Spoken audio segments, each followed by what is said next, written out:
준비되어 있습니다. 아까 저기 장학관 한 게 본질이 아니죠? 지금 처음 하는 건데 그것만. 그건 본질이에요. 안성남이는 본질의 주관. 예, 안승남입니다. 구리시 출신인데요. 잠깐 국장님 앉으시죠. 제가 할 얘기가 길어가지고. 제가 질문한 내용에 대해서 가장 정확한 답변을 하실 분께서 좀 얘기를 해주셔야 되는데, 경기도 우리 기초자치단체장, 시장, 군수들의 그 인사권, 그 인사에 대한 직권남용을 예방해야 된다라는 게 제 오늘 하는 얘기 가장 중요한 핵심 내용입니다. 예를 들어서 올해는 선거가 껴 있습니다. 그러면 아마 선거일 기준으로 며칠 기준으로 볼 때 아마 인사를 할 수 없게끔 우리 행정자치부 예규에 지방 공무원 인사 분야 그 통합 지침이라는 게 아마 있어가지고 아마 이런 걸 통해 가지고 임기가 얼마 안 남은 단체장들이 인사를 직권 남용한 일이 없게끔 아마 챙겨야 되지 않냐. 왜냐하면 이거를 하게 되면 나중에 다 후폭풍으로 다시 또 그 시에서 징계해가지고는 또 도로 올라오고 복잡해지는 일이 있을 거예요. 그리고 또 현재 기초자치단체로 가면 그 기초자치단체 인사위원회 위원장이 지금 부단체장, 소위 말하는 부시장, 부군수 다 도에서 내려가신 분들이 지금 맡고 있는데 이분들도 이런 법령이나 예규나 이런 걸 잘 지키고 있는지 항상 확인을 해야 되거든요. 그런데 제가 구리시에서 너무 황당한 일이 있었어요. 아마 언론에 다 났기 때문에 아시겠지만 그 지난 2015년 12월 29일에 이제 구리시가 2016년 승진 인사 예고 인사에 대해서 그 단행을 했는데 그 당시에 그 시장이 그 우리 권한 대행이었던 우리 경기도 출신의 이성인 구리시장 권한 대행이었는데 이 인사를 하고 난 다음에 뭐 입장이 다른 의원들, 새누리당의 시의원들이라든가 또 노동조합에서 막 문제 제기를 하고 그것 때문인지 하여간 경기도 감사 담당관실에서 아주 그냥 그 강도 높은 그 감사를 해서 인사권 남용 사례로 그때 규정을 했습니다. 그러다 보니까 이게 일파만파 이제 막 복잡해지는 거예요. 동네는 동네대로 시끄러워지고 새로 당선된 시장은 이 문제와 관련해 가지고 자기가 인사할 거를 그 권한대행 시장이 다 했다 문제를 삼고 그러다 보니까 경기도가 그때 감사 지적사항의 핵심은 뭐였냐면 구리시 인사권자가 행자부의 예규를 위반했느냐 안 했느냐 하는 부분인데 그 당시에 경기도가 행자부의 질의한 회신을 잘 보면 행자부는 위반 여부를 명시하지 않고 필요시 예규를 개정하겠다고 회신을 했어요. 그러니까 현재의 예규로 볼 때 위반 여부를 판단할 수 있다면 당연히 행자부가 어떤 의견을 냈을 텐데 행자부가 필요시 예규를 개정하겠다고 이렇게 회신한 걸 보면은 이게 예규 위반이다 아니다라고 말을 못하는 그런 상황이라는 거거든요. 근데 이 경기도의 이런 처분이 이제 예규를 제정한 그 행자부의 의견을 존중했다면 행자부의 그 예규에 그 관련된 회신의 근거에서 얘기를 하면 되는데 어쨌든 간에 변호사 의견을 더 존중해 가지고 일단 문제를 삼았습니다.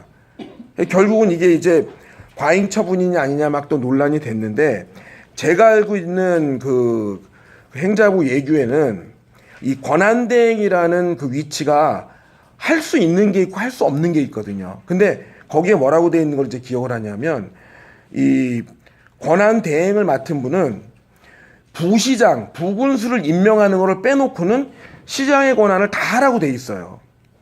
그러다 보니까 그 당시에 그 권한대행 우리 이성인 부시장은 내가 단체장인 부시장 임명하는 권한을 제외하고는 이런 걸 다 할 수 있구나 하는 기준으로 일을 진행했던 걸로 제가 알고 있어요. 근데 결국은 이게 또 복잡해져 가지고 우리 경기도 행정자치위원회에서 중심으로 가는 인사위원회에서는 견책인가 이렇게 좀 가볍게 끝나고 다 끝났는데 해당 지자체의 구리시 시장은 이거를 계속 법적으로 제기해 가지고 또 이제 재판으로 간 거죠. 근데 이제 검찰에서 처음에는 어떤 또 결과를 내려줬냐면 의정부에서는 백경현 시장의 5급 승진인원 상정에 대한 권리는 2016년 4월 14일 구리시장으로 취임하고서야 비로소 갖게 되는 것으로서 2015년 12월 이성인 전 부시장의 5급 승진 예정 인원을 산정할 당시에는 그 권리가 백경현 시장에게 주어진 바 없다는 이유로 무혐의 결정을 했는데 그냥 이걸 받아들이는데 또 법적으로 진행을 시켜가지고 결국은 최종적으로 검찰에서 어떤 그 사법부 결과가 나왔냐면 이성인 부시장이 특정인의 승진을 위한 승진 인원을 부당하게 산정했다고 주장을 갖다가 백경현 구리시장이 했지만 2015년 2월 인사에서도 여성 배려 차원의 인사가 있었던 점, 이번 인사를 위해 평점 순위나 근무 평점을 임의로 조작한 사실이 없는 점, 그 다음에 승진 결정자를 승진 인용 범위에서 부당하게 포함시키지 않은 점들 이런 걸 다 들어가지고 결국 무혐의로 잘 끝났어요. 그래서 저는 이제 제 이런 내용들을 설명하는 이유는 뭐냐면 경기도의 감사가 똑바로 안 되면 안 됩니다. 여긴 지금 감사부서가 없기 때문에 정말 감사관이나 그쪽 일했던 분들한테 이런 결과들이 나왔는데 그때 감사를 정말 제대로 했는지 이거 정확하게 확인해야 돼요.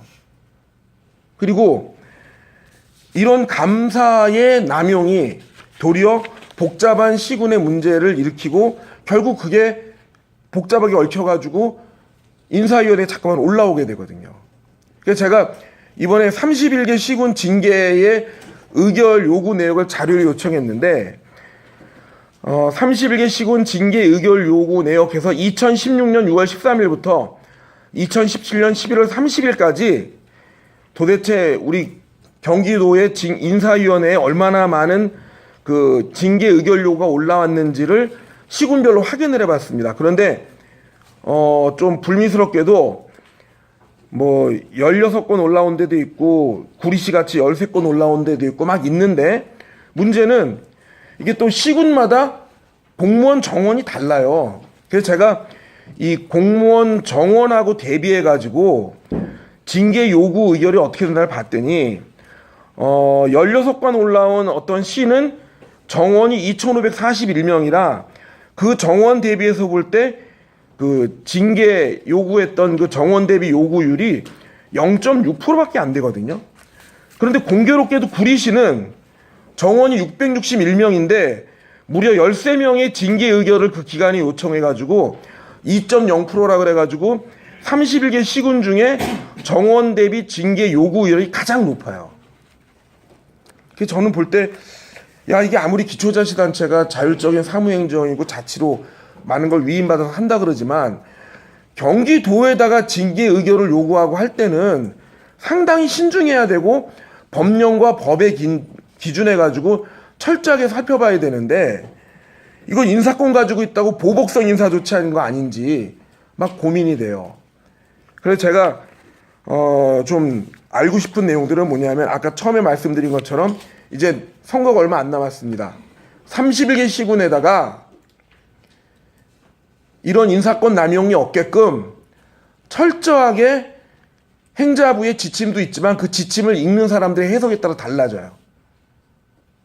절대로 선출직으로 된 자치단체장이 선거를 얼마 앞두고 인사남용을 하지 않게끔 철저하게 관리해 주셔야 하고 그리고 인사와 관련해서 감사실에서 감사를 할 때는 정확하게 법적인 결과가 나왔을 때 그 감사에 대한 그 감사가 제대로 됐는지 안 됐는지 우리 자치행정국에서 인사위원회를 운영하고 있는 부서이기 때문에 감사실의 감사가 제대로 됐는지 안 됐는지 정확하게 확인하고 체크해야 된다고 봅니다. 이거는 우리 경기도뿐만 아니라 31개 시군에서 열심히 일하고 있는 공무원들의 사기의 문제가 되는 거고 이런 내용들이 기사로 한번 나와가지고 기사로 평생 남아있으면 이거 정신적 건강에도 안 좋아요. 나중에 무혐의 처리받고 다 합대하더라도 이런 나쁜 일들을 벌리는 그런 집단들에 대해서 정확한 기준과 원칙이 있어야 되냐